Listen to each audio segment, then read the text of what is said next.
ദൈവത്തിൻ്റെ പരിശുദ്ധനാമം ഈ പ്രഭാതത്തിൽ വാഴ്ത്തപ്പെടുമാറാകട്ടെ. പ്രിയമുള്ളവരെല്ലാം സൗഖ്യത്തോടെ ആയിരിക്കുന്നുവെന്ന് വിശ്വസിക്കുകയും അതിനായിട്ട് പ്രാർത്ഥിക്കുകയും ചെയ്യുന്നു. നമ്മുടെ ഒരുമിച്ചുള്ള ചിന്തയ്ക്കായിട്ട് ദൈവാത്മാവിൽ ആശ്രയിച്ച് ഇന്ന് തിരഞ്ഞെടുത്തിരിക്കുന്ന വിഷയമാണ് ക്രിസ്തുയേശുവിൻ്റെ നല്ല ഭടനായിരിക്കുക എന്ന വിഷയം. B A good soldier of Christ Jesus. ഈ വിഷയത്തിന് ആധാരമായ ഒരു കുറുവാക്യം വായിക്കുന്നു. പൗലോസ് അപ്പോസ്തലൻ തിമോത്തിയോസിന് എഴുതിയ രണ്ടാമത്തെ ലേഖനം 2-ാം അധ്യായം അതിന്റെ 3-ാം വാക്യം, ക്രിസ്തുയേശുവിന്റെ നല്ല ഭടനായി നീയും എന്നോടുകൂടെ കഷ്ടം സഹിക്ക. You therefore share with me the hardship as a good soldier of Christ. നമുക്കൊരു വാക്ക് പ്രാർത്ഥിക്കാം. പരിശുദ്ധനായ ദൈവമേ, ഞങ്ങളുടെ സ്വർഗീയ പിതാവേ, ഈ നല്ല നിമിഷങ്ങൾക്കായി അവിടുത്തെ ഞങ്ങൾ സ്തോത്രം ചെയ്യുന്നു. അവിടുന്ന് അനുഗ്രഹിച്ച് ഞങ്ങളുടെ അകത്തെ മനുഷ്യനെ ബലപ്പെടുത്തുവാൻ ഇന്ന് പകലിൽ ഈ പ്രഭാതത്തിൽ കൃപ ചെയ്യണമേ കർത്താവേ. കർത്താവായ യേശു ക്രിസ്തുവിന്റെ നാമത്തിൽ അപേക്ഷിക്കുന്നു, കേട്ട് ഉത്തരവരണമേ. ആമേൻ. ക്രിസ്തുയേശുവിന്റെ നല്ല ഭടൻ, good soldier of Christ Jesus. Paulose അപ്പോസ്തലന്റെ ഉപദേശ പഠിപ്പിക്കലുകളിൽ തന്റെ വിശ്വാസ ജീവിതത്തോട് ചേർത്ത് നമുക്ക് ഏറ്റവും ഉത്തേജനം തന്ന് മുൻപോട്ട് കുതിക്കുവാനുള്ള ഊർജം പകരുന്ന ഒരു പ്രയോഗമാണ് യഥാർത്ഥത്തിൽ ഈ വാക്യഭാഗത്ത് നമുക്ക് കാണുവാൻ സാധിക്കുന്നത്. ഒരു ക്രിസ്തുയേശുവിന്റെ നല്ല ഭടനായി എന്നോട് ചേർന്ന് കഷ്ടം സഹിക്കുക. എന്താണ് ഒരു ഭടൻ എന്ന പദം കേൾക്കുമ്പോൾ നമ്മുടെ ചിന്താമണ്ഡലത്തിലേക്ക് ആദ്യം കടന്നു വരുന്നത്? ഞാൻ ഈ ഭാഗം വായിക്കുമ്പോൾ എൻ്റെ ചിന്തയിലേക്ക് വേഗം കടന്നു വരുന്നത് ഒരു ശത്രു രാജ്യവുമായിട്ട് യുദ്ധത്തിന് വേണ്ടി തയ്യാർ ചെയ്ത് നിൽക്കുന്ന ഒരു പട്ടാളക്കാരനെയാണ്, ഒരു സൈനികനെയാണ്. ഒരുപക്ഷെ എനിക്ക് ഒരു മിലിറ്ററി പശ്ചാത്തലം ഉള്ളതുകൊണ്ടായിരിക്കാം അത്ര ഒരു ചിന്ത വേഗത്തിൽ എൻ്റെ മനസ്സിലേക്ക് കടന്നു വരുന്നത്. എന്നാൽ ഞാൻ എൻ്റെ ഔദ്യോഗിക ജീവിതം ആരംഭിച്ചത് ഇന്ത്യൻ നേവിയുടെ എയർ വിങ്ങിലെ ഒരു എയർക്രാഫ്റ്റ് എഞ്ചിനീയറായിട്ടാണ്. നീണ്ട 15 വർഷങ്ങൾ രാജ്യരക്ഷാ സേവനം ചെയ്ത് എൻ്റെ 33-ാമത്തെ വയസ്സിൽ ഇന്ത്യൻ സൈന്യത്തിൽ നിന്ന് വിരമിച്ച ശേഷം ഏകദേശം 10 വർഷങ്ങൾ കൂടി പിന്നിട്ട് എൻ്റെ 43-ാം വയസ്സിനോട് ഞാൻ അടുക്കുന്ന സമയത്താണ് ക്രിസ്തുയേശുവിന്റെ സൈന്യത്തിൽ ഒരു നല്ല ഭടനായി ക്രിസ്തുവിന് വേണ്ടി യുദ്ധസേവ ചെയ്യുവാൻ ഉള്ള ആഹ്വാനവും തിരഞ്ഞെടുപ്പും എന്നെ തേടി എത്തിയത്. കർത്താവിനെ സ്തോത്രം ചെയ്ത് മഹത്വപ്പെടുത്തുന്നു. നമ്മുടെ ഇന്ത്യൻ സൈന്യത്തിലെ ഒരു ഭടനെ, ഒരു സൈനികനെ, ഒരു പട്ടാളക്കാരനെ ഒരു വേള ഒരു വിശകലന പഠനത്തിന് വിധേയം ആക്കുവാൻ നമുക്ക് സാധിച്ചാൽ ഈ വിഷയത്തിൽ പൗലോസ് അപ്പോസ്തലന്റെ എഴുത്തിലൂടെ പരിശുദ്ധാത്മാവ് നമ്മോട് എന്താണ് സംസാരിക്കുവാൻ ആഗ്രഹിക്കുന്നത് എന്ന് വേഗത്തിൽ നമുക്ക് ഗ്രഹിക്കുവാൻ സാധിക്കും. രാഷ്ട്രത്തിന്റെ സൈന്യത്തിൽ ഒരു ഭടനാവുക എന്ന പ്രക്രിയയിൽ ആദ്യം നടക്കേണ്ടത് ഒരു തിരഞ്ഞെടുപ്പാണ്. തിരഞ്ഞെടുപ്പിനുള്ള വിളംബരം പത്രമാധ്യമങ്ങളിലൂടെ പ്രചരിപ്പിക്കപ്പെടുമ്പോൾ അതിൽ ആകൃഷ്ടരായി അനേക യുവാക്കൾ തിരഞ്ഞെടുപ്പ് നടക്കുന്ന സ്ഥലത്ത് ഒത്തുകൂടും. രാജ്യത്തിന്റെ ഭടന്മാരെ തിരഞ്ഞെടുക്കുവാനുള്ള ഏറ്റവും മുഖ്യമായ യോഗ്യത എന്ന് പറയുന്നത് ശാരീരിക ക്ഷമതയും മാനസിക ആരോഗ്യവുമാണ്. അതിനുശേഷമാണ് വിദ്യാഭ്യാസ യോഗ്യത അവർ കണക്കാക്കുന്നത്. ധാരാളം യുവാക്കൾ മോഹത്തോടു കൂടെ വരുമെങ്കിലും സൈന്യത്തിന് ആവശ്യമായ അത്രയും പേരെ മാത്രമേ അവിടെ തിരഞ്ഞെടുക്കുകയുള്ളൂ. എന്നാൽ യേശു ക്രിസ്തുവിന്റെ സൈന്യത്തിൽ ഒരു ഭടനാകുവാൻ എന്ത് യോഗ്യതയാണ് ആവശ്യം എന്ന് പ്രഭാതത്തിൽ നമുക്ക് ചിന്തിക്കേണ്ട വിഷയമാണ്. തിരുവചനം പഠിക്കുമ്പോൾ ക്രിസ്തുയേശുവിന്റെ സൈന്യത്തിൽ ചേരുവാൻ വേണ്ട ആദ്യ യോഗ്യത ക്രിസ്തുവിന്റെ ശിഷ്യൻ ആയിരിക്കുക എന്നതാണ്. ക്രിസ്തുവിന്റെ ശിഷ്യൻ ആയിരിക്കുക. സ്തോത്രം.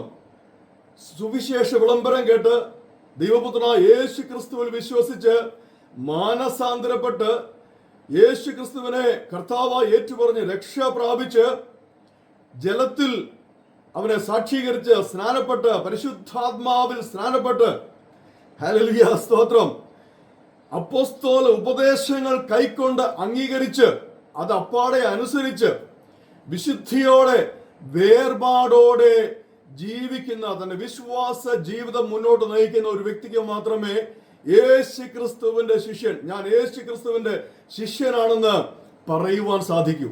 അല്ലാതുള്ളവർക്ക് അത് പറയുവാൻ യാതൊരു അവകാശവുമില്ല.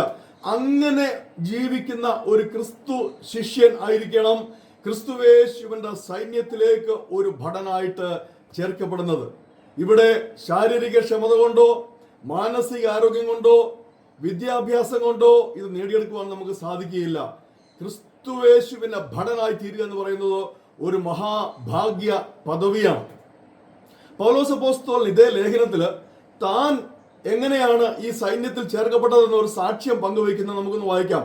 ഇത് തിമോത്തിയോസിന്റെ 1-ാം ലേഖനത്തിലേക്ക് നമ്മൾ വരുമ്പോൾ 1:12 ഇപ്രകാരം വായിക്കുന്നത്: എനിക്ക് ശക്തി നൽകിയ ക്രിസ്തുവേശു എന്ന നമ്മുടെ കർത്താവ് എന്നെ വിശ്വസ്തൻ എന്ന് എണ്ണി ശുശ്രൂഷക്കാക്കിയത് കൊണ്ട് ഞാൻ അവനെ സ്തുതിക്കുന്നു. ഹല്ലേലൂയ. അപ്പോൾ പൗലോസ് അപ്പോസ്തലൻ പറയുകയാണ്, പൗലോസ് അപ്പോസ്തലനെ ക്രിസ്തു വിശ്വസ്തൻ എന്ന് എണ്ണി. ഇവിടെ വ്യക്തമാക്കുകയാണ്, ക്രിസ്തുവേശുവിന്റെ ഒരു ഭടനായിട്ട് യുദ്ധസേവ ചെയ്യുവാൻ ആഗ്രഹിക്കുന്ന ഒരു വ്യക്തിയെ ക്രിസ്തുവേശു വിശ്വസ്തൻ എന്ന് എണ്ണണം. അപ്പോൾ ഹല്ലേലൂയ, ആ വിശ്വസ്തൻ എന്ന് എണ്ണപ്പെട്ടവരെയാണ് ക്രിസ്തുവേശുവിന്റെ ഭടനായിട്ട് കർത്താവ് തന്റെ സൈന്യത്തിലേക്ക് ചേർക്കുന്നത് നമുക്ക് മനസ്സിലാക്കുവാൻ സാധിക്കും. ഹല്ലേലൂയ.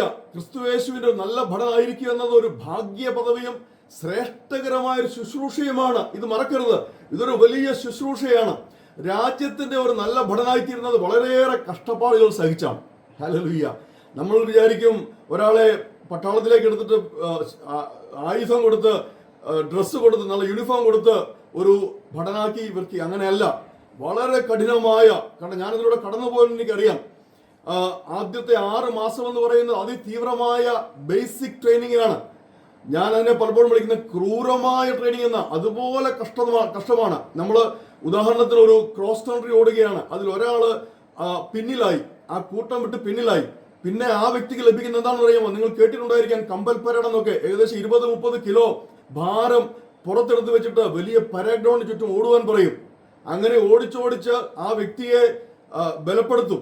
ഹല്ലേലൂയ. അടുത്ത പ്രാവശ്യം ആ വ്യക്തി ഏറ്റവും മുമ്പിലോടും. അപ്പോൾ അത്തരത്തിലുള്ള പരിശീലനമാണ് ഒരു രാജ്യത്തെ, ഒരു രാഷ്ട്രത്തിന്റെ സൈന്യത്തിന്റെ പഠനം ലഭിക്കും. തുടർന്ന് ഏകദേശം 1 വർഷം നീണ്ടു നിൽക്കുന്നതായ കേഡർ ട്രെയിനിങ് ഉണ്ട്. ആ കേഡർ ട്രെയിനിങ്ങും അതുപോലെ പ്രയാസമുള്ളതാണ്. എന്നെ സംബന്ധിച്ച് പറഞ്ഞാൽ ഞാൻ 5 വർഷം പരിശീലനത്തിലായിരുന്നു. 5 വർഷത്തെ പരിശീലനത്തിന് ശേഷമാണ് ഇന്ത്യൻ നേവിയുടെ എയർവിംഗിൽ ഒരു എഞ്ചിനീയറായിട്ട് ചേരുവാൻ സാധിക്കും. ഇപ്പോൾ ഓർത്തു നോക്കി എത്രമാത്രം കഷ്ടത 5 വർഷം സഹിച്ചു എന്നുള്ളത്. ഇതുപോലെ തന്നെയാണ് ക്രിസ്തുവേശുവിന്റെ സൈന്യത്തില് ഒരു ഭടനായി തീരുവാൻ ആവശ്യമുള്ളത്. അതുകൊണ്ട് ഇതെല്ലാം വ്യക്തമായിട്ട് ഈ സൈനിക സേവനത്തെക്കുറിച്ചും സൈന്യത്തിന്റെ പരിശീലന രീതിയെക്കുറിച്ചൊക്കെ നന്നായിട്ട് വ്യക്തമായിട്ട് അറിയാവുന്ന ഒരു വ്യക്തിയെയാണ്, പൗലോസ് അപ്പോസ്തലനെയാണ് പരിശുദ്ധാത്മാവ് തന്റെ ശുശ്രൂഷയ്ക്കായിട്ട് നിയോഗിച്ച് ഇന്ന് നാം പഠിക്കത്തക്ക വിധത്തിൽ ഈ വാക്യ ഭാഗങ്ങൾ എഴുതുവാനായിട്ട് കർത്താവ് സഹായിച്ചത് എന്നോർക്കുക. സ്തോത്രം. അതുകൊണ്ടാണ് വ്യക്തമായിട്ട് പൗലോസ് അപ്പോസ്തലൻ നമ്മളെ ആഹ്വാനം ചെയ്യുന്നത്, നീയും എന്നോട് കൂടെ കഷ്ടം സഹിച്ച്. ഹല്ലേലൂയ. ആ വാക്ക് ശ്രദ്ധിക്കണം. ഈ കഷ്ടം എന്നുള്ളത് നമുക്ക് പ്രസംഗിച്ചു വന്നാൽ ധാരാളം പറയുവാനുണ്ട്.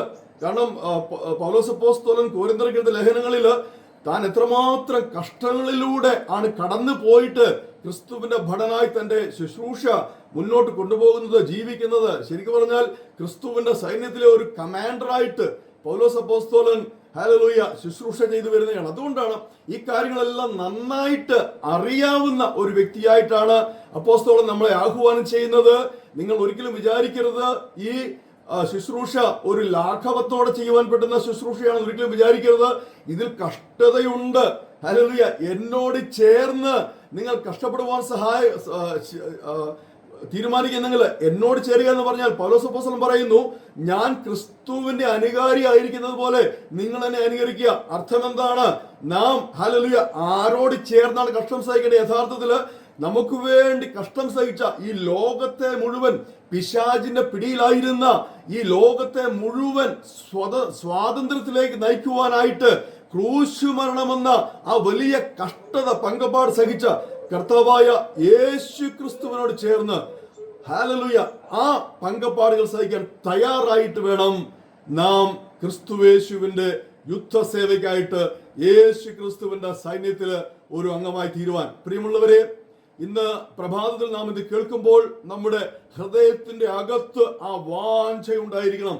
എന്താണ്? എന്റെ കർത്താവ്, നമുക്കൊരു പ്രാർത്ഥന നമ്മുടെ ഉള്ളിൽ നിന്ന് വരണം. എന്റെ കർത്താവേ, സ്തോത്രം, ശരിയാണ്, ഞാൻ അവിടുത്തെ സുവിശേഷം കേട്ട് മാനസാന്തരപ്പെട്ട് രക്ഷിക്കപ്പെട്ടു, സ്നാനപ്പെട്ടു, പരിശുദ്ധാത്മാവിൽ സ്നാനപ്പെട്ടു, വേർപാട്ട് വിശുദ്ധിയോടെ ജീവിക്കുന്ന കർത്താവേ, എന്നെ അവിടുന്ന് വിശ്വസ്തനായി എണ്ണണമേ. ഹല്ലേലൂയ. എന്നെ വിശ്വസ്തനായി എണ്ണിയിട്ട് അവിടുത്തെ ഈ സൈന്യത്തിലേക്ക് എന്നെ ചേർക്കണമേ. ഹല്ലേലൂയ. അങ്ങനെ യേശു ക്രിസ്തുവിന്റെ സൈന്യത്തിൽ നമുക്ക് ഒരുമിച്ച് യുദ്ധസേവ ചെയ്യുവാനായിട്ട് ഹല്ലേലൂയ നമുക്കായിരിക്കാം. നമുക്കൊരു പാട്ടിന്റെ 4 വരികൾ മാത്രം പാടി ഇന്നത്തെ വചന ശുശ്രൂഷ നമുക്ക് അവസാനിപ്പിക്കാൻ അവസരം തന്ന ഭാരവാഹികളോട് നന്ദി അറിയിക്കുന്നു. പൊർക്കളത്തിൽ നാം പൊരുതുക ധീരരായി, യേശുവിൻ നാമമതേന്തി. പൊർക്കളത്തിൽ നാം പൊരുതുക ധീരരായി, യേശുവിൻ നാമമതേന്തി. പോയിടാം സുവിശേഷം ഓതിടാം നാടെങ്ങും, അനന്ത സന്തോഷമുണ്ടൊടുവിൽ. പോയിടാം സുവിശേഷം ഓതിടാം നാടെങ്ങും, അനന്ത സന്തോഷമുണ്ടൊടുവിൽ. കർത്താവായ യേശുവിന്റെ കൃപ നിങ്ങളോട് ഉണ്ടായിരിക്കുമാറാകട്ടെ. ആമേൻ, ആമേൻ, ആമേൻ.